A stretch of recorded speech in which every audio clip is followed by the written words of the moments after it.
মেঘ বলতে আপত্তি কি? বেশ, বলতে পারি। ছাদের ওপরে মেঘ দাঁড়াতো ফুল পিসিমার বাড়ি। গ্রীষ্ম ছুটি চলছে তখন। তখন মানে কবে? আমার যদি 14, মেঘের 16-17 হবে। ছাদের থেকে হাতছানি দিত, ক্যারাম খেলবি? আয়। সারা দুপুর কাহাতকার ক্যারাম খেলা যায়।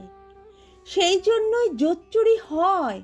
হ্যাঁ হ্যাঁ, জোচ্চুরি হতো। আমার যদি 14, মেঘের 15-16 মতো।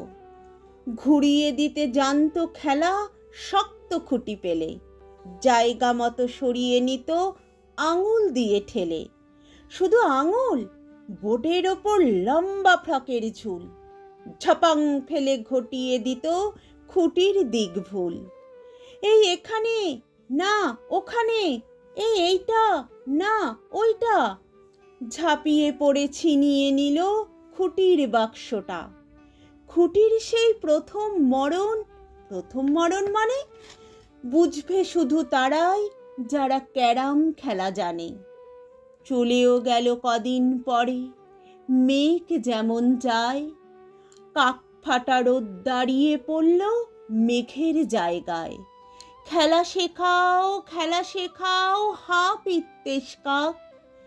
কলসিতে ঠোঁট ডুবিয়ে দিল জলতো পুড়ে খাক। খাওয়া সেই কলসি আবার পরের বছর জলে। ভরল কেমন তোমায়? ধ্যাৎ, সেসব কি কেউ বলে? আত্মীয় হয়, আত্মীয় না ছাই।